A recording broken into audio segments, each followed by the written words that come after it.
Welcome back to Cryptography and Network Security series. In this video, we'll be discussing about the X.509 and the PKI, that is public key infrastructure. So in previous video, we had discussed how the digital signatures, how the digital certificates work, and what is their importance. So if you have not watched the previous video, I would suggest you to check out my CNS playlist where I've tried covering all the important questions, all the important algorithms and topics. So let's get started.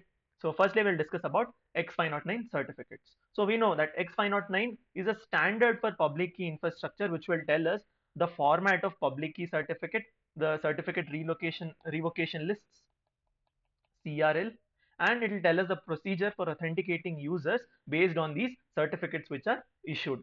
So this is a part of the ITUT X500 series, which was designed to define a directory service for managing and authenticating the user. So here, public key certificate is a certificate that binds a public key to an individual or an entity, enabling secure communication and authentication. So when a person is trying to access something, when he has the certificate defined here, it says that okay, he is granted or authoritated by a regulating authority, CA, certifying authority. So these certificates are issued by a certification authority, CA. So X509 provides protocols for authentication using public key certificates. Here again, we are speaking about the public key certificates only. So users can validate certificates by verifying certifying authority's signature within its public key. So again, as I told, we'll be making use of the certifying authority's signature as a proof to exchange the keys and thereby perform the communication. So here we are not generating any keys. Uh, we are just making use of the certificates to establish the communication between sender and receiver, and not just that, even to exchange the public keys or the private keys also. So this was a basic introduction about the X509 certificate. Here we have a figure which will explain about the life cycle and usage of X509 public key certificate. So our first step is user, suppose Bob. So here Bob is the user, right? Bob will generate a certificate containing Bob's ID, and this will also have the public key, user's public key, that is Bob's public key. So this is given. So this unsigned certificate is prepared for signing process here. So this is the first step. Next, the certifying authority will generate a hash function, hash of unsigned certificate. So here with hash, it will generate a hash of unsigned certificate, that is Bob's ID and public key. So the certification authority will encrypt the hash using the private key. So CES private key we are using to create a digital signature. So here firstly you are encrypting it, and thereby you are creating a digital signature. Now the signed certificate will contain Bob's information, Bob's public key, and it will also contain the certifying authority's digital signature or information here. So on the receiver side, so when receiver, that is Alice is the receiver here. So when Alice will receive Bob's signed certificate, she will decrypt it. So she will decrypt the signature using the certifying authority's public key here. So because we had encrypted it using private key here, we'll be decrypting it using public key here. So after decrypting this, we'll get the hash value. Okay, hash. So Alice will now calculate the hash separately. So one hash value which we decrypted here, and separately she's calculating the hash value of unsigned certificate contents. So if these two hash values match, Alice can trust the certificate was signed by the certifying authority, and she can believe that okay, Bob has only sent the public key, or this public key is Bob's public key only. So this will make sure that Bob's public key can be trusted for secure communication by Alice, as it is backed by the certifying authority. So after this, they can exchange the messages further. So that's how this public key certificate actually works. Okay. So the process I have explained here: unsigned certificate contains user's ID and public key. Then a hash code is generated. Hash is encrypted using the certifying authority's private key. Then this is forwarded. So unsigned certificate and signature together form the signed certificate. For verification, receiver will decrypt the signature using certifying authority's public key, because here it was private key. After that, hash recovered from the signature is compared to the newly computed hash value of unsigned certificate. So if these two hash values are same, then the certificate is valid. So that's how we can say that public key certificate is used. Next, we have general format of certificates here. So X509 certificate will comprise of multiple fields. So if you can see here, there are multiple versions also. So initially, the first version comprised of only this much, till the key part.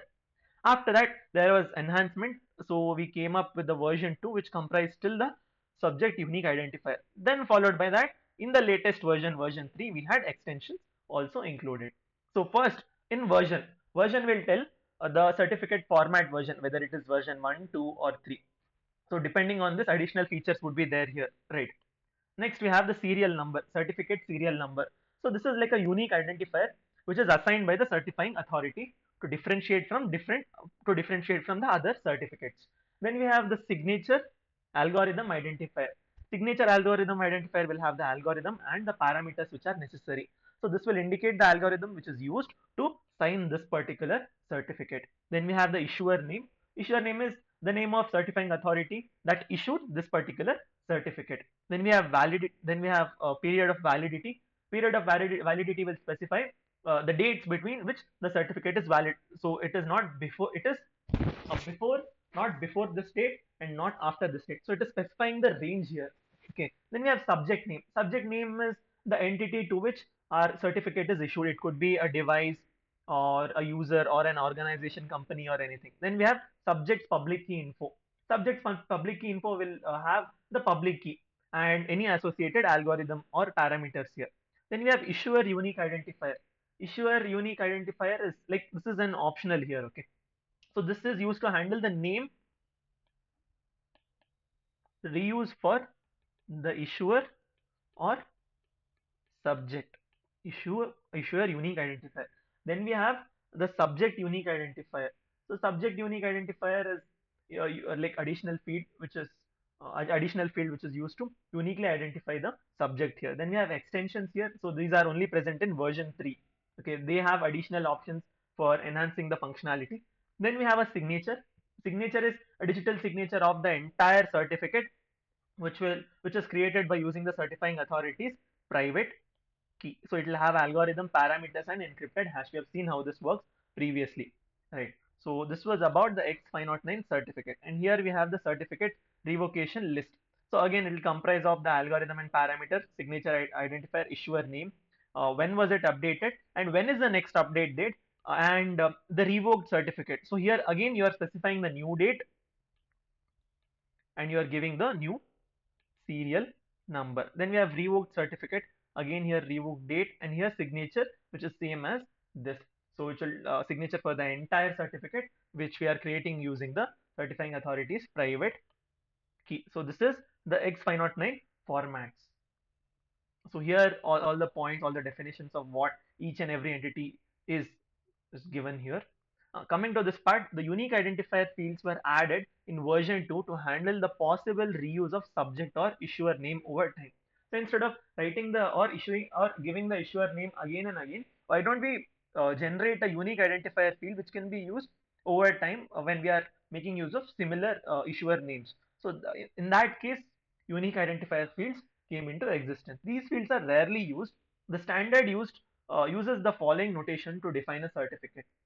So here we have the standard which is used. So firstly we have CA, that is certifying a name of the certificate authority, and then we have A here, which is name of the user A. So then followed by that we have CA, that is certifying authority, certificate authority, which will have V. V is the version, serial number, AI is the algorithm identifier, CA is the certificate authority, UCA is the unique certification authority identifier, A is the username, and UA is the user identifier, and AP is user's public key, and TA is the validity period. So this notation highlights the relationship between the fields and the role of certifying authority in signing the certificate. So that's what I've specified here. Certifying authority makes use of its private key to sign the certificate. So again, we know this part. Next, we have obtaining a user certificate. So user certificate are generating by the certification authority having following characteristics. So looking at the characteristics now, firstly, any user with access to public key of certification authority can verify the user public key that was certified. So this, if a user has access to public key, then he can check whether the user public key was certified or not. So no party other than the certification authority can modify the certificate. Yes, only the certification authority has the authority or the right to modify the certificate without this being detected. So because certificates are unforgeable, they cannot be replicated, they can be placed in a directory without the need for directory to make special efforts to protect them. Again, security threat is not there here because they are encrypted and they are unforgeable in natural sense. So if all users subscribe to same certification authority, then there is a common trust of certification authority. So one certification authority is there and multiple users have subscribed or using it. So all user certificates can be placed in a directory for access by all users. So in addition, direct transmission is allowed. So direct transmission between the certification authority and the user can be permitted here. So in either case, 1B is in possession of A's certificate. B has confidence that message it encrypts with A's public key will be secure from eavesdropping, and that messages signed with A's private key are unforgeable. Again, here we are speaking about the certification authority. Only when B is trying to uh, only when B is trying to encrypt the message using A's public key, he can be 100% sure that there is no chance of eavesdropping or like any third person or attack happening here, because it is unforgeable and it is encrypted or it is safe. So here we have the figure of the certification authority for the certificate authority hierarchy here. So if you can see here, so we have a root certification authority. So at the top of hierarchy, this certification authority is universally trusted. Okay. So next, after that, we have the intermediate certification authorities. So they are subordinates to the roots. So these issue the certificates to the end user here, or the any other subordinates. Next, at the end, we have the leaf nodes. So they represent the end user certificates. So for example, if user A wants to securely communicate with user B, A will try to get the certificate in chain from the root authority, and after that each certificate is verified in the sequence until A trusts the B's certificate. Oh, that's how the pattern goes here, right? So here, and that's how finally we authoritate here. Finally, we validate here. So if both parties use same certificate authority, they know its public key and can verify other certificates. For large community of users, it may not be feasible for all users to subscribe to same certifying authority. That's why we come up with chain of certificates between the certifying authorities. So that's how we have uh, done here. We have made use of the chain of certificates. So X.509 suggests that certifying authorities be arranged in a hierarchy so that navigation is straightforward. So here it is arranged in hierarchy and the navigation is pretty simple and easy here. So forward certificates. So certificates of X generated by other cases are called as forward certificates. And then we have reverse certificates, certificates generated by X that are certificates of other certifying authorities. So you can track the chains of certificates as follows. Suppose A acquires B certificate using chain. So X, this is all the chain, and then here we have the B. Suppose B acquires A certificate using the chain. So here we have Z, and here we have A, which is acquired using the chain. Next we have is the certificate revocation. So a certificate may be revoked before its validity period ends. So what are the reasons for that? First is compromise of user's private key. So compromised users private key. Then we have user in is no longer associated with a certificate. This could be again a reason, that is non-compliance with the certification authority policies, or it could be compromise of issuing the certification authorities private key, that is misuse of certification authorities own certificate, or any expiry happens and all. So to handle this revocation, certification authority maintains CRLs. So that is certificate revocation list, CRL, which will contain and post them in directories. So the CRL will contain the who is the issuer and what is the date of the CRL creation and what is the serial number of revoked certificate. So users must check certificates against the latest CRL certificate revocation lists to ensure that they are valid. So these are used to check the validity before trusting any of the certificates. Next we have version X509 version 3 extensions. So we know that version 3 is the latest version, as we have seen in the figure. So version 3 includes the flexibility through extensions addressing limitations in the previous versions. So version 3 is flexible and extensible fields are grouped into three categories. So the first one is key and policy information. So this will have the key usage, which will specify allowed operations. What are the operations which can happen? Next, we have certificate policies.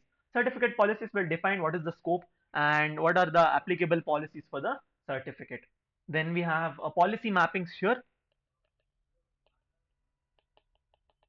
Policy mappings will map the policies between the certifying authorities.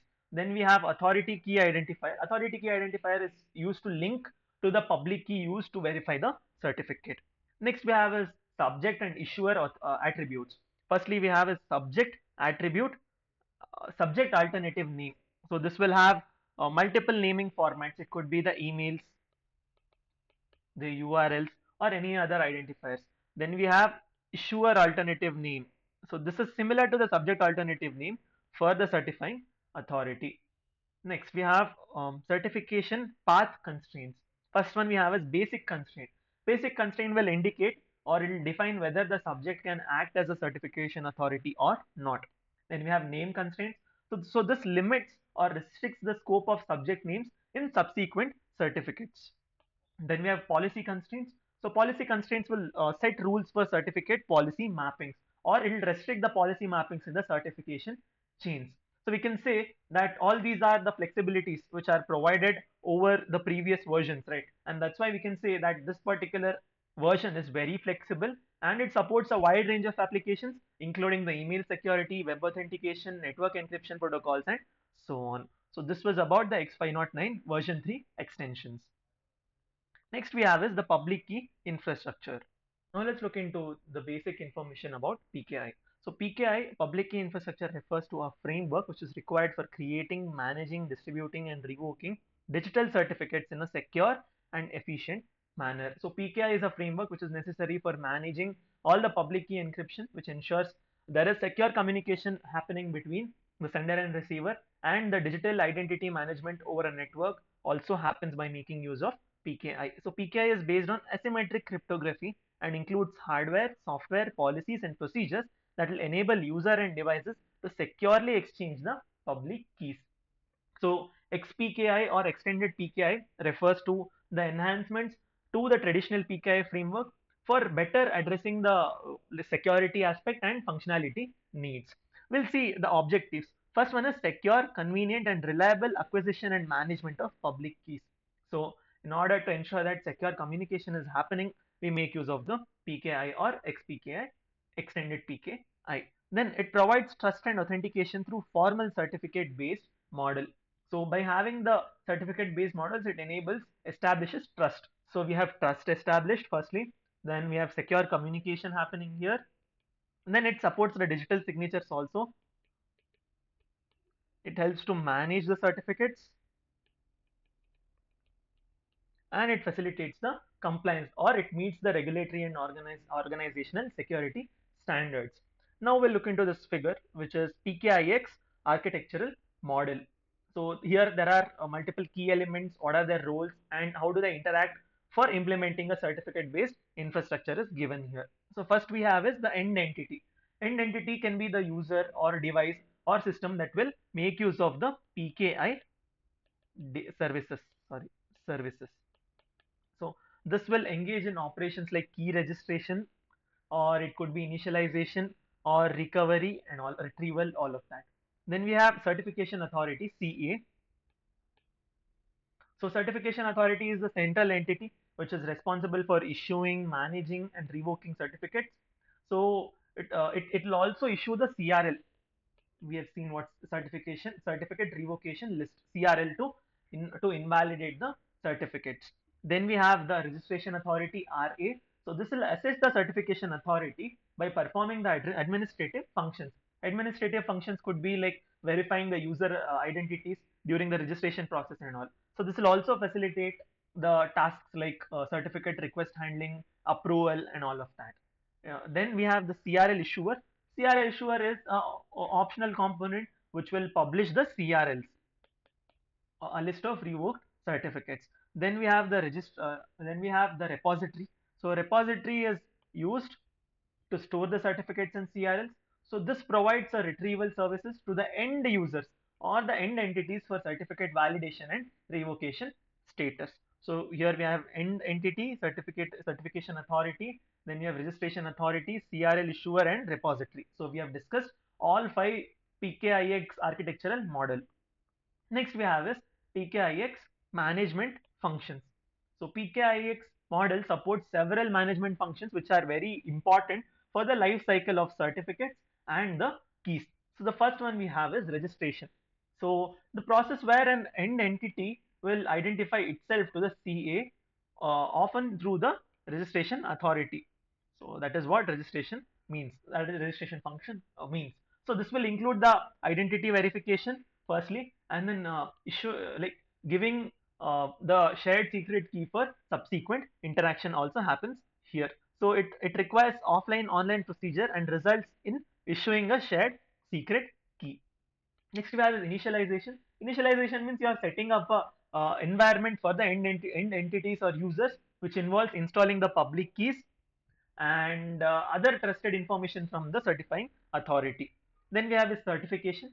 So certification means your certification authority is issuing a certificate for both users public key. Then certificate is either sent to user's client system or posted in repository for retrieval purpose. Then we have key discovery, key pair recovery. So key pairs are updated periodically due to the certificate expiry and or revocation. So this will ensure that the continued security for communication is always met. Then we have revocation request. Revocation request is a process or an authoritative authorized person can request the certification authority to revoke a certificate due to the reasons such as key compromise, name change, or so on. Then we have cross certification. So cross certification will establish the trust between two certification authorities by issuing a cross certificate. So this will enable that like entities in one PKI domain to trust in entities of other PKI domain and so on. So that's how the PKIX management functions work. Next we have is the key PKIX management protocols. So there are majorly two protocols here which will facilitate implementation of the management functions which we have seen previously. So PKIX working group defines two main protocols. So first one is Certificate Management Protocol, CMP. So this is defined in RFC 2510. It explicitly identifies the management functions through specific protocol exchanges. It is designed to handle diverse technical and business needs. So it is like it speaks about the flexibility across different environments, diverse environments and business needs. Next we have is certificate management message over CMS, that is CMC. So this is defined in RFC 2797. It is built on CMS from RFC 2630. These are all the standards. Okay, so it leverages from the existing implementation to handle the PKIX functions. So it makes use of the cryptographic implementations to provide the PKIX functions. It focuses on flexibility while mapping PKIX functions into protocol exchange. So these protocols are designed to facilitate secure and efficient certificate management. So they support various functions like registration, certification, and revocation of digital certificates. So these protocols will ensure that public keys are reliably distributed, managed, which is crucial for secure communication. So we can say that PKI is like it will form the backbone of secure digital communication by making sure that the trust, encryption, and authentication are maintained. So this is a robust architecture, so which is used widely for diverse applications. So this was about the PKI. If you have any doubts, do let me know in the comments. In the next video, we'll be discussing about the remote user authentication principles and other topics. So stay tuned, subscribe to my channel. Thank you.